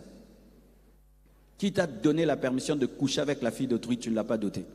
Tu es un voleur, un impudique chrétien, un impudique parlant en langue, un impudique dansant, un impudique sautant. Tu iras en enfer, impudique, tu iras en enfer. Impudique, tu iras en enfer. Même si tu vas dans toutes les jeunesses du Congo, tu es un impudique, tu iras en enfer. Tu iras en enfer. Les impudiques iront en enfer. Impudique, tu iras en enfer. Si tu ne te répands pas, tu iras en enfer. Tu rateras l'enlèvement. Même si tu te crées ta propre doctrine, où Dieu me comprend, Dieu me surprend, Dieu ne comprend pas l'impudicité. L'impudicité, on se répand, on abandonne, Dieu pardonne. Mais si tu demeures dans l'impudicité, Dieu ne pardonne pas. Et certains, vous avez vos impudicités à l'église et vos avortements à l'église. Tu avortes ton corps porte la grossesse et puis tu te permets encore d'enlever la grossesse. Tu tues ce qui est entré dans ton corps. Un déséquilibre, même si tu travailles, même si tu étudies, même si tu es excellent, tu sens bon, Gucci, mais quand tu es dans l'impudicité, tu sens mauvais. Tu sens mauvais. Quelle est ta sanctification? La sanctification de ton corps. Ton corps. Est-ce que tu as un corps consacré à Dieu? Tu n'es pas marié. Des hommes couchent avec toi. 10, 7. Tu n'es pas marié. Tu couches avec n'importe quelle fille. Tu es en train d'accumuler des expériences sexuelles qui vont te créer des problèmes dans ton mariage, qui vont t'attirer des démons, oui. Les péchés amènent les démons. Le péché, premièrement, c'est une œuvre de la chair. Mais lorsque tu persévères dans le péché, il ouvre la porte au démon. Et le démon va s'installer. Ça va faire que le péché, là, pour l'abandonner, ça va devenir difficile. Des fois même, il faut une délivrance pour que tu l'abandonnes, parce qu'en le nourrissant, c'est un esprit que tu as invité. Et si tu es là, tu couches avec un garçon, tu couches avec une fille, tu dois te séparer avec elle aujourd'hui. Aujourd'hui. C'est aujourd'hui. Oh Dieu, touche-moi. Il t'a touché parce qu'il t'a parlé. Si tu veux bien obéir à la parole, on obéit à l'instant. Je te donne un secret de la sanctification. Quand tu entends fait, tu vas vite te sanctifier. Mais si tu entends mercredi, tu dis je vais obéir vendredi, le feu va diminuer. Il faut pendant le feu là, la colère sainte que tu as là, obéir. Johnson a boyo. Je te dis la vérité. Quand tu sors ici, va prendre ton téléphone, au boyer, puis au looker au boyer des fois. Il faut l'entamer déjà au téléphone. Tu dis Naboyo, je ne veux plus de toi, et puis tu le cherches, tu lui dis je ne veux plus. Mais si tu sens qu'il est trop fort, qu'il risque de te faire tomber, finis tout au téléphone et bloque-le. Bloquez vos impudiques, bloquez vos impudiques, bloquez vos impudiques, effacez, bloquez. Mes frères, vous voyez, lorsque quelqu'un se retrouve sur YouTube et il y a des vidéos sur lui, souvent Dieu lui parle, comme je te parle comme ça, arrête, tu n'entends pas. Et puis tu continues, un jour tu vas tomber sur un garçon qui va te montrer dans la douche. Tu vas tomber sur un garçon qui va t'exposer et tu vas arrêter le péché, mais avec des conséquences, une réputation ternie. L'équilibre, c'est la sanctification du corps aussi. L'esprit, l'âme, tu étudies, tu es spirituel et ton corps, il est propre, il sent bon, il fait le sport, il mange bien, il dort bien et il craint Dieu. Donne-moi l'amen. Et par rapport au corps, il y a quelque chose que j'aimerais vous donner, le repos. J'ai remarqué que beaucoup de chrétiens ne se reposent plus. Vous savez, une fois, je vais dans un hôpital, je trouve un frère là-bas de l'église. Et il était vraiment dans les vapes. Et puis sa famille me dit, non, c'est un frère de votre église et tout. Et puis je le vois, et puis Dieu me parle de son problème. Il était tombé dans un surménage spirituel. C'est-à-dire, il jeûne. Il est dans des montagnes, dans toutes les églises. Quand on m'épose ici, lui profite, aller dans toutes les églises, il ne dort pas. Il lit la Bible tout le temps, il prie tout le temps. S'il ne prie pas, il suit des prédications, il ne dort pas. Et puis il a attrapé une folie religieuse. Cette folie-là l'a mené à voir les démons partout. Tout le monde était agent des ténèbres. Tout le monde était sorcier. Même moi, quand je viens prier pour lui, il veut me discerner. Mais oui. Et puis Dieu me donne la révélation comment il devait être guéri. On était en train de l'injecter plein de choses. Oh, malaria cérébrale.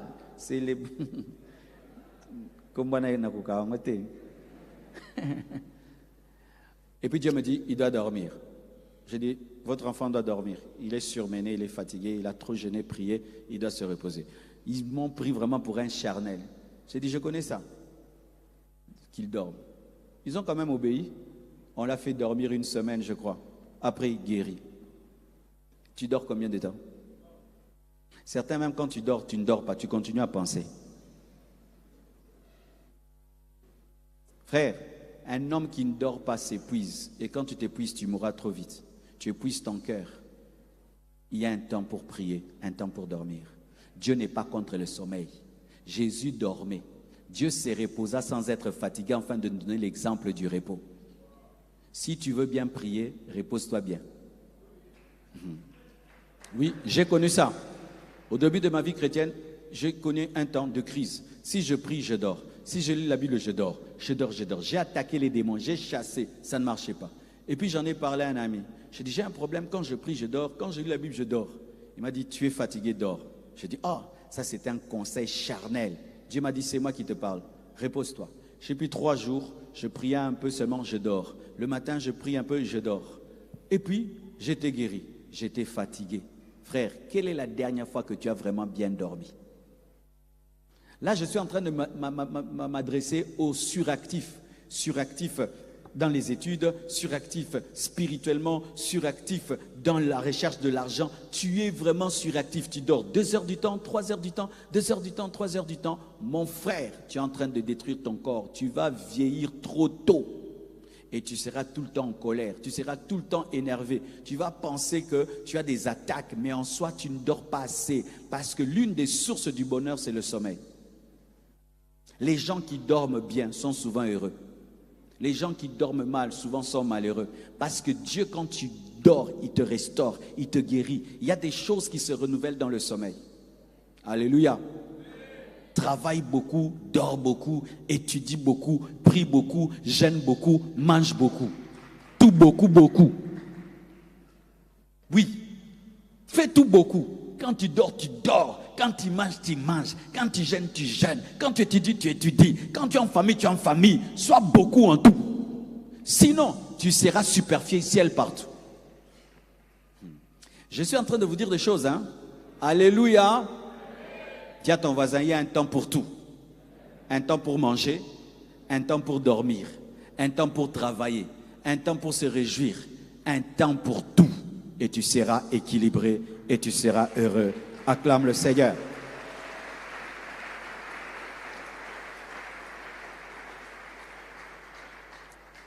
Un jeune équilibré, c'est un jeune qui prend soin de sa vie sociale, ses amis.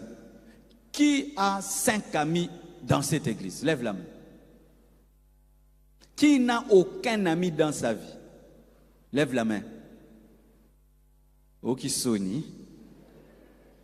Il y a des chrétiens maintenant comme ça. Il prie beaucoup, il étudie beaucoup et tout, mais il n'a aucune relation humaine.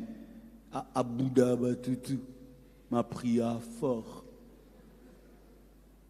Toi, est-ce que tu as salué ton voisin? Pour même saluer ton voisin, il faut dire salue ton voisin. Toi-même, tu ne peux pas saluer ton voisin. Salue ton voisin. Salue ton voisin.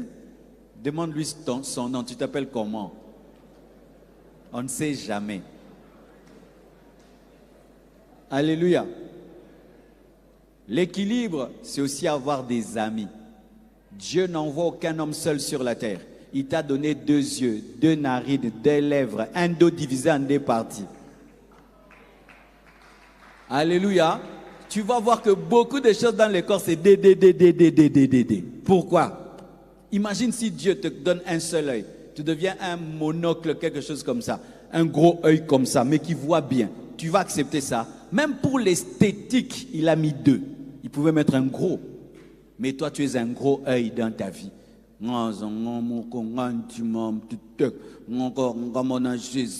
Jésus n'a 12 apôtres.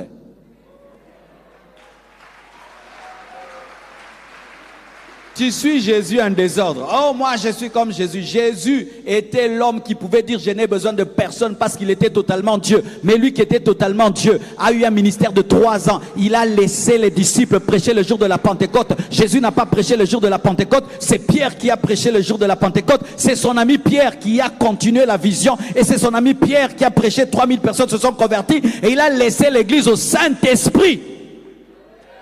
Mais toi, qui n'es même pas Dieu, tu n'as même pas un vrai ami. C'est pourquoi tu échoues dans la vie et tu es déséquilibré. Parce que certains équilibres viennent au travers des amis. Parce que des fois dans ta vie, tu peux être fort dans ce domaine, tu négliges ce domaine-là. C'est ton ami qui, par son équilibre, va t'équilibrer. Tu vas te rendre compte que tu négligeais ceci. Maintenant, lui t'aide à arranger cela. Il fut un temps. Moi et Blanche, on ne s'occupait que de l'église, on ne s'occupait pas de notre maison. Un jour, on va visiter un couple. Waouh, leur maison était propre, leur maison était très bien. On s'est regardé, on a rigolé. Quand on est rentré, on a rangé notre maison. Qui nous a équilibré? Un autre couple. Tu peux être là, tu penses que tu es champion alors que tu es dernier. C'est quand tu rencontres un vrai champion que tu te rends compte que tu as des choses à faire. Il faut que tu laisses le fer t'aiguiser. L'ami du fer, c'est le fer pour aiguiser le fer. Et Dieu t'a donné des aigles comme ami, mais tu n'en veux pas. C'est pourquoi tu vas penser que tu voles très haut alors que tu voles très bas. Alléluia. Et moi, je vous avais dit, j'étais église, maison, ma chambre. Église, maison, ma chambre, ma chambre. Toi, tu vis dans une chambre alors que tu as des parents. Toi, tu vis dans une chambre alors que tu as des frères et sœurs. C'est une insulte des chrétiens qui vivent dans des chambres. Toi, tu habites chez tes parents. Toi, tu vis dans la chambre. Oh, je suis en train de prier, de lire ta Bible. Ah bon? Ah bon? C'est la Bible qui t'a accouché. Ou bien la Bible, waouh! Mais oui, des chrétiens, c'est que vous faites. Vous êtes asocial, invivable dans vos maisons. Tu ne participes même pas à nettoyer la maison, ni à torchonner la maison, ni à préparer. Où est la sœur Jeannette? Elle est en train de prier son Jésus. Moi, je suis ton parent au Bimso. Kata le sambe. Au sambelitro. Mais oui, au nom de la prière, vous ne faites rien dans la maison. Au nom de la prière, vous ne saluez personne dans la maison. Au nom de la prière, vous ne mangez pas en famille. Au nom de la prière, la Bible, il n'y a pas le temps d'être en famille. Vous pensez que c'est la volonté de Dieu. La Bible dit que celui qui ne prend pas soin des siens est pire qu'un infidèle. Hein? Au nom de la Bible, tu ne salues pas tes parents. Au nom de la Bible, toi, tu te réveilles la nuit pendant que tout le monde est endormi maintenant pour manger. Parce que tu avais tellement débordé dans l'extase. Un extase d'impolitesse. Mais oui, beaucoup de chrétiens sont invivables. Hein? Quand tu vas quitter le culte ici, quand tu rentres chez vous, tu ne salues personne. Mais tu viens de la prière, tu viens de rencontrer Dieu, mais Dieu t'a rendu impoli. Mais là, on comprend la rabinoté. Yo plus ozo sambela plus ozo beba bizalelio beba ozalaka bientôt ze mupagano depuis que mo sambela ndekuto koma litutu okanso yamba litutu lokola mo konzipe mo bikisi en français. Ça ne vient pas. Il faut acheter le dictionnaire des Lingala français. Et oui, il y a des gens comme ça. Sa prière l'empêche de vivre en société. Ne salue personne, ne participe à rien dans la maison. Tu es un jeune. On tend la pelouse, toi tu ne tends pas la pelouse. On essuie, toi tu n'essuies pas. On prépare, la famille cause, toi tu ne causes pas. Tu es dans ta chambre. Tu es dans ta chambre. C'est pourquoi tes frères et sœurs ne se convertissent pas. C'est pourquoi tes parents ne se convertissent pas. C'est pourquoi aucun membre de ta famille ne t'a suivi. Lorsque j'étais un frère dans la chambre, je n'ai gagné aucun membre de ma famille. Hein. Je n'ai influencé personne parce qu'ils étaient étonnés de voir que leur grand frère, lorsqu'il était païen, il était avec eux. Depuis qu'il a rencontré Jésus, Jésus lui a arraché l'amour. Mais quand je commençais à causer avec eux, les invités à l'église et tout le reste, une s'est convertie, l'autre s'est convertie, l'autre s'est convertie, et 2 m'ont suivi dans le ministère. Parce qu'ils ont aimé la personne que j'étais devenue. Mais au départ, non. Est-ce que les membres de ta famille, ils aiment qui tu es devenu? Un frère qui ne parle pas, un frère qui ne cause avec personne, un frère qui regarde comme tout le monde comme un sorcier, comme un démon. Tu penses que c'est comme ça que tu vas sauver les membres de ta famille? Tu vas sauver ton père, ta mère, en les regardant comme si eux sont des perdus et toi tu es le saint. Est-ce que Jésus, lorsqu'il est venu sur la terre, il a fait ça? Tu es chrétien, mais tu es invivable. Des réponses bizarres, et tout au nom de Dieu. Au nom de Dieu. Oh, vous me combattez ma destinée. Non, c'est toi qui es invivable. Ne mettez pas tout sur le dos de la persécution. Des fois, tu es seulement invivable. Dans ton quartier, tu t'en fous des gens. Mais toi, tu veux que les gens se convertissent. Mais les gens qui sont dans ton quartier, ce sont eux que tu dois gagner. En société, tu vis comment? Avec tes amis, avec ta famille, ta nation. Est-ce que tu as prié aujourd'hui pour le Congo? Est-ce que tu as le fardeau de la RDC? Tu jettes tes poubelles dehors, tu jettes les papiers partout, tu manges, tu jettes les bouteilles partout. Un chrétien qui jette les bouteilles sur la route. Tu brûles les feux rouges. On te dit de gérer l'État, tu détruis. On te dit de gérer la société, tu détruis. Mais tu t'appelles chrétien. Une honte. Est-ce que toi, tu peux être président de ce pays et puis nous bénissons Dieu? Tu peux être gouverneur de cette ville et nous bénissons Dieu? Tu peux gérer l'Imété et nous bénissons Dieu? Tu peux gérer ton quartier et nous bénissons Dieu? Est-ce que l'état de ton quartier te fait mal? Est-ce que l'état du Congo te fait mal? Est-ce que l'état de cette nation te fait mal? Est-ce que tu es dérangé de voir autant de pauvres dehors, autant de démunis dehors, autant de gens sans travail? Est-ce que ça te fait quelque chose au ceux qui n'a déjà Lola, au ceux vivant enlèvement personnel? Ça te fait quoi de voir les gens dans la pauvreté? Ça te fait quoi de voir une si grande nation par terre comme ça? Est-ce que ça te fait quelque chose? Ou toi, ce sont seulement les choses d'église? Quand tu viens à l'église, qu'on te parle seulement de toi. Si on touche à la nation, tu es mal à l'aise, tu es déséquilibré. Quand on va dire Amen ici, la nation vous attend dehors, au bête à pied. Tu sais pourquoi tu vas marcher à pied après le culte? C'est la nation, non? C'est la nation. Si on était aux États-Unis après le culte, nous tous on entre dans des voitures. Quand on va aux États-Unis, on fait des cultes même jusqu'à 3 heures du matin. On est en paix. Tout le monde a une voiture. Mais maintenant, si je dis Amen, moto, pied, quelques-uns, voiture. Avoir une voiture n'est pas un luxe, hein, si vous ne savez pas. C'est normal, hein, comme avoir des pieds, si vous ne savez pas. Mais aujourd'hui, avoir une voiture, c'est un luxe. Pourquoi? Vous ne vous occupez pas de votre pays. Un déséquilibre que les chrétiens ont. Ils veulent qu'on leur prêche la bénédiction sans parler de leur nation. Ils veulent qu'on leur prêche la bénédiction sans leur parler du travail. Vous serez bénis comment? Vous habitez un pays.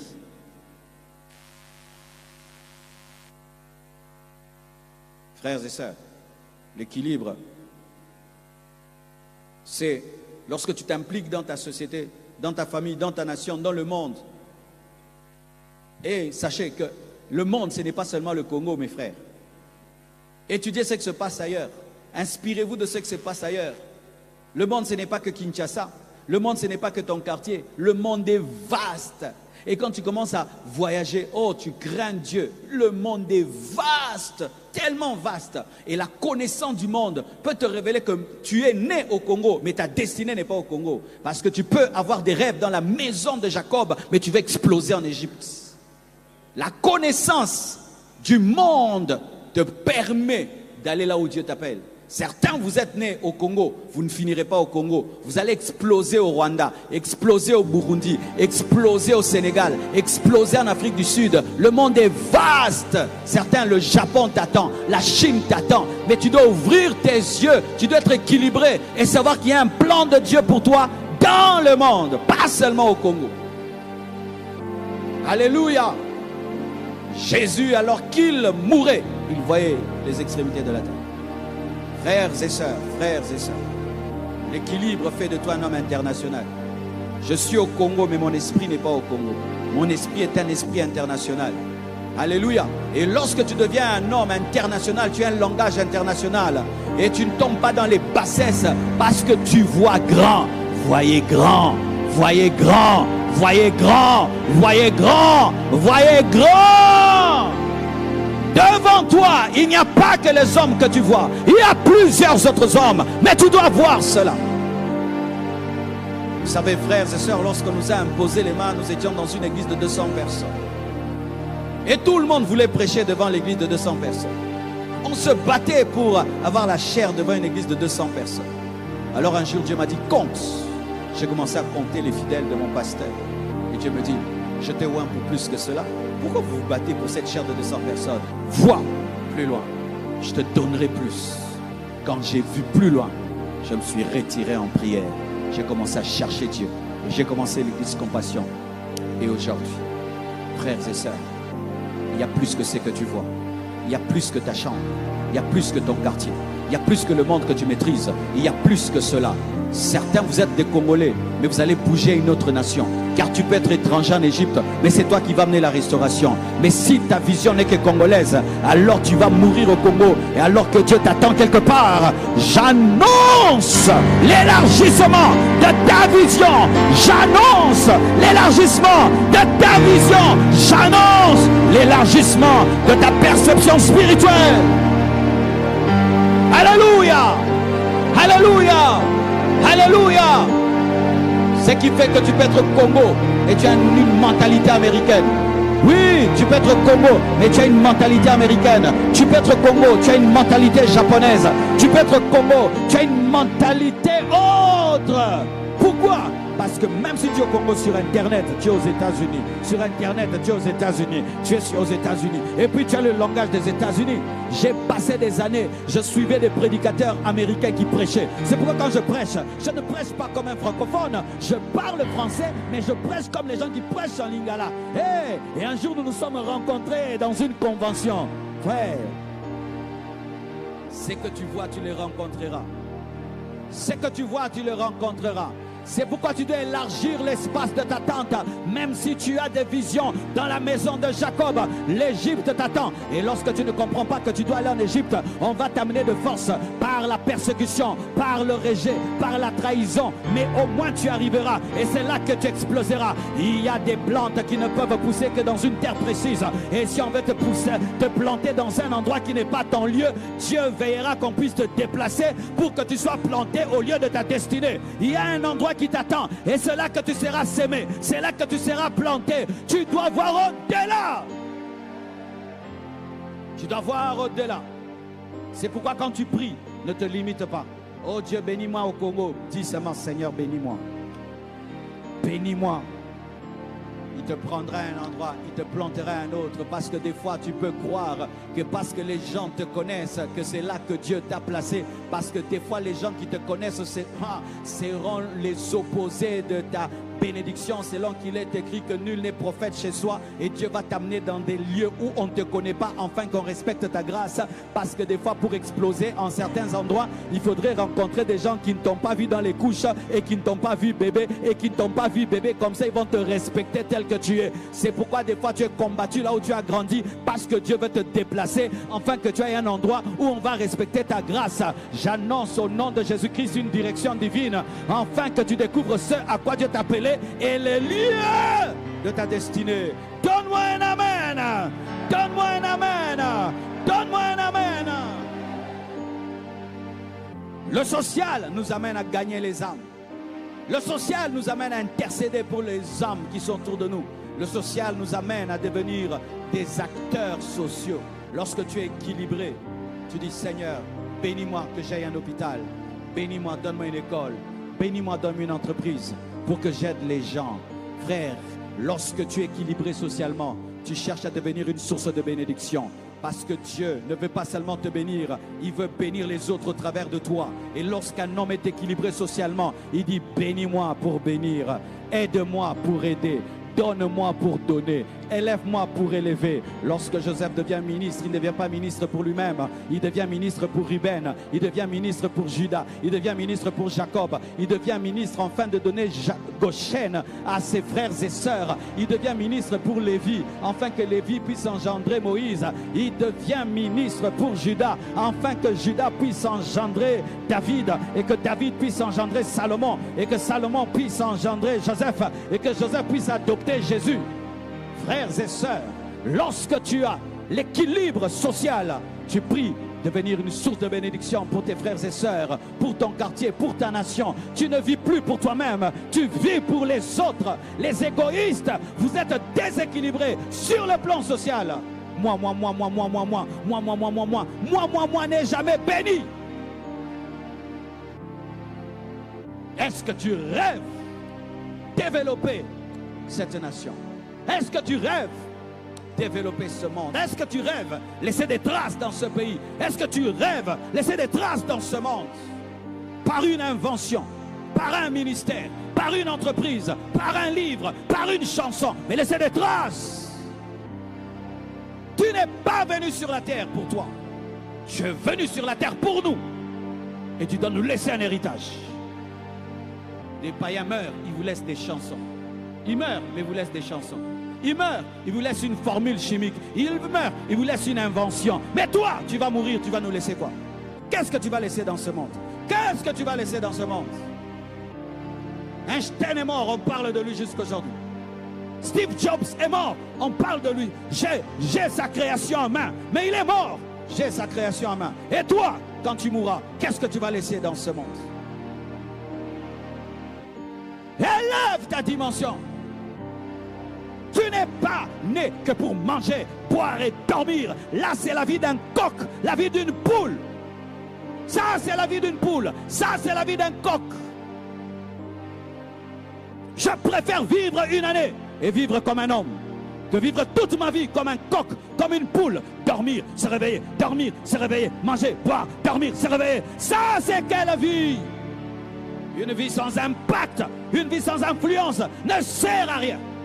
Tu es comme une chèvre, tu es comme une poule, tu es comme un mouton. Dieu t'a créé à son image, à sa ressemblance. Comment tu peux vivre comme un coq? Comment tu peux vivre comme une poule? Tu n'es en train de rien bâtir, rien faire dans cette société, rien faire. J'ai refusé cette vie-là. J'ai refusé. Il y a longtemps que j'ai refusé dans ma vie de passer sur cette terre et ne pas laisser de traces. Je m'en fous des combats et des luttes que je peux avoir, mais je ne peux pas passer sur cette terre sans laisser des traces. Ce monde est rempli de problèmes. Ce monde est rempli de défis. Et Dieu a déposé en toi les potentiels pour résoudre les problèmes de ce monde. C'est être un jeune équilibré. Ton esprit, ton âme, ton corps, la société, toutes ces choses. Tu maximises tes talents, tu maximises ton potentiel, tu t'emploies à réussir dans tous les domaines de ta vie et tu manifestes la personnalité de Christ. Et au dernier jour, tu diras comme Jésus, tout est accompli. Tout est accompli.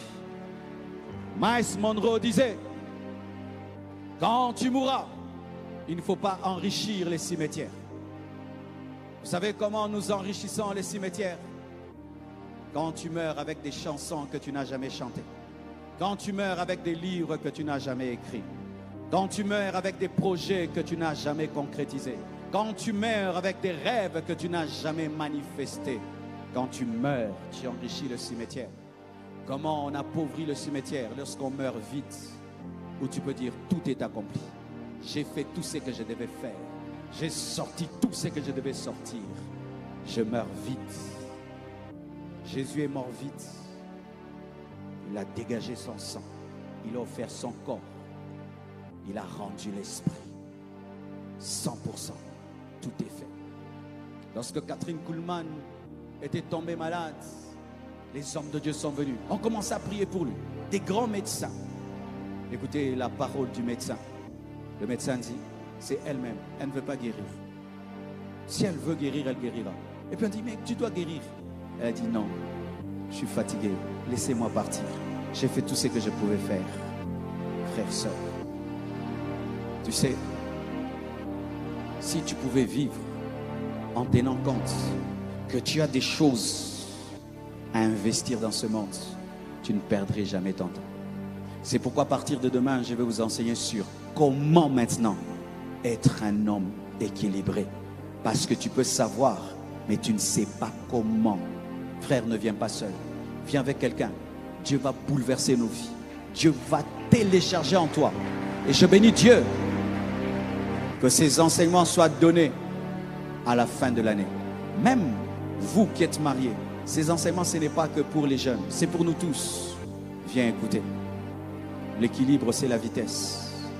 Lorsqu'une voiture a 4 pneus, il y a un pneu qui ne marche pas, ça va vite. Clic, clic, clic. Mais quand tout est gonflé, ça va vite.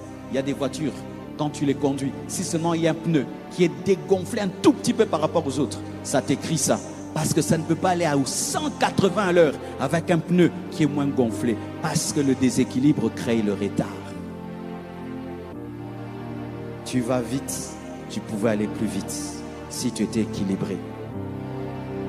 Tu es fort, tu pouvais être plus fort si tu ajoutais encore d'autres choses. Tu as de l'impact, tu pouvais avoir plus d'impact si tu ajoutais encore. Que Dieu vous comble de ses grâces. Rendons grâce à Dieu. Oh, tenez-vous debout. Le Seigneur m'a dit aujourd'hui de prier pour des gens qui ont un appel politique. Et ça tombe bien en ce jour où on est en train d'élire. Levez les mains. Oh Dieu, comme tu me l'as dit, je vais faire cette prière.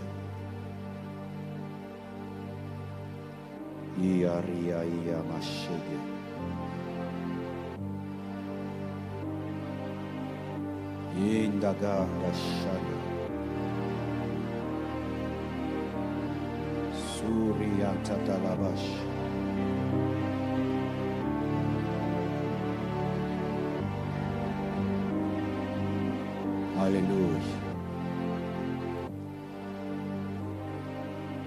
Alléluia.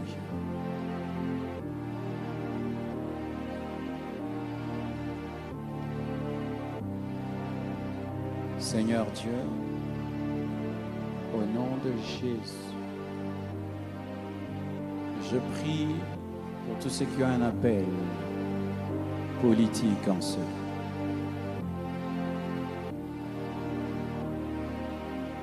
Là où ils sont, que ta main les cherche et les trouve. Que ta main les cherche et les trouve. Que ta main les cherche et les trouve.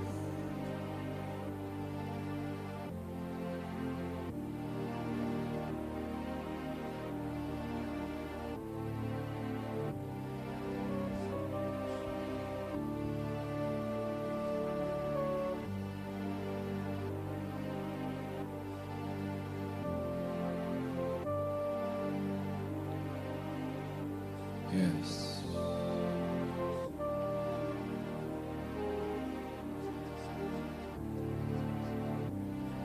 Oui, Seigneur, fais-le.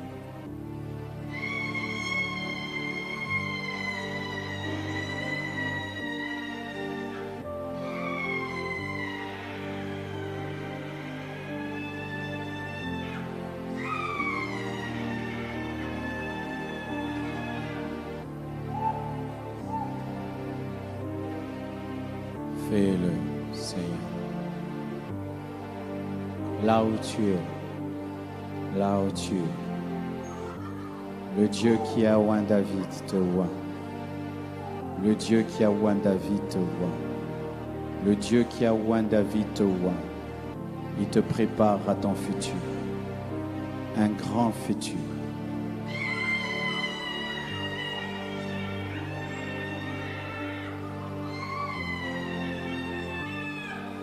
Yes.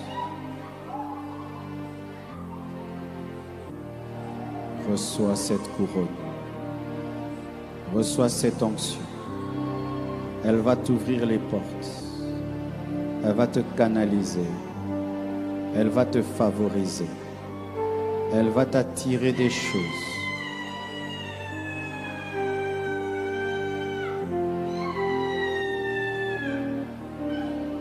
Reçois seul. Reçois seul. Il n'a pas fini. Il y en a beaucoup. Vous serez grand dans le futur. Vous transporterez des lourdes charges. Vous serez utile dans cette nation.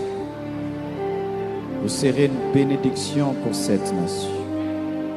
Prends, prends, prends, prends, prends, prends, prends, prends, prends, prends, prends, prends, prends, prends, prends, prends, prends, prends, prends, prends une dimension de sagesse, une dimension d'intelligence, une dimension de sagesse, une dimension de sagesse, une dimension d'intelligence, une dimension de sagesse. Reçois, reçois, reçois, reçois, reçois, reçois, reçois, reçois. In Jesus' name.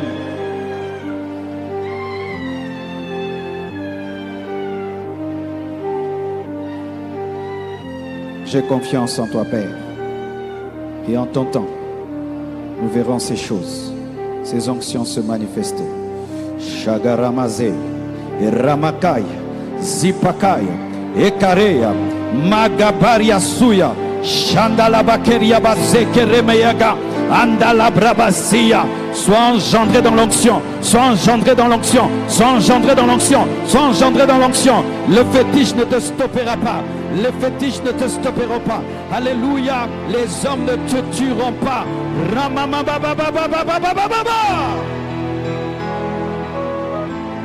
Quand te pistonne ou pas, tu arriveras. Quand te pistonne ou pas, tu arriveras. Quand te pistonne ou pas, tu arriveras. Quand te pistonne ou pas, tu arriveras. In Jesus' name.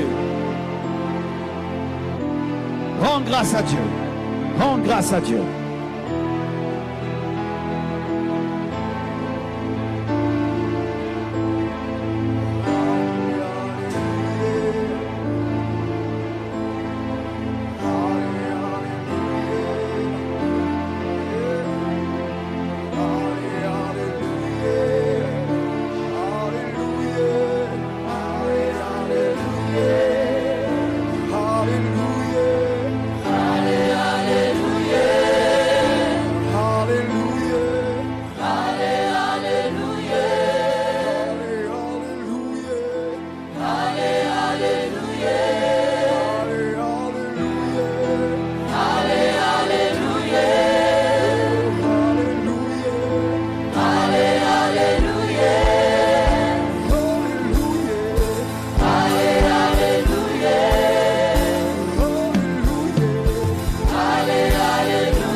Seigneur, merci. Nous avions compté sur toi pour que tu nous fasses énormément de bien et tu l'as fait parce que tu es fidèle. Nous reconnaissons ton amour pour nous. Voilà pourquoi tu nous as dit toutes ces choses. Nous reconnaissons que tu comptes sur nous et que tu attends de nous d'accomplir tes desseins. C'est pourquoi avec foi, nous t'acclamons et te rendons des actions de grâce en disant Amen. Amen. Est-ce que quelqu'un a été béni ce soir? Nous passons rapidement à notre service des offrandes. Alors le service va se faire en 2 temps. Nous aurons 2 services. Le premier service, nous apportons nos offrandes extraordinaires et en parallèle nos contributions pour la construction. Ensuite, nous reviendrons pour bénir la parole et ceux qui ont apporté leurs dîmes pourront aussi les emmener. Est-ce qu'on peut s'avancer pour nos offrandes extraordinaires?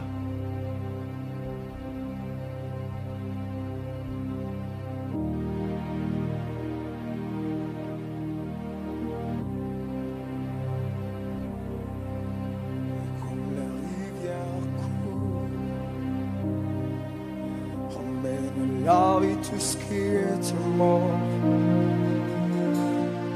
l'eau qui dans la vie, et ça coule, et comme la rivière coule, emmène la vie tout ce qui était mort, l'eau qui dans la vie.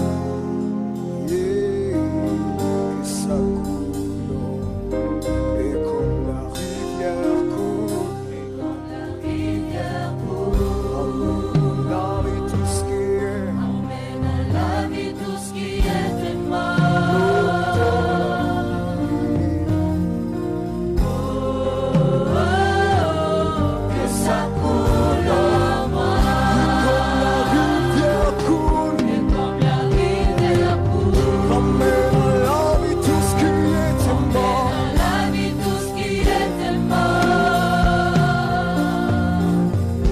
passer à notre deuxième service. Nous allons bénir la parole et ceux qui ont apporté leur dîme peuvent aussi les apporter. Est-ce qu'on peut s'avancer rapidement? Amen, la vie tout ce qui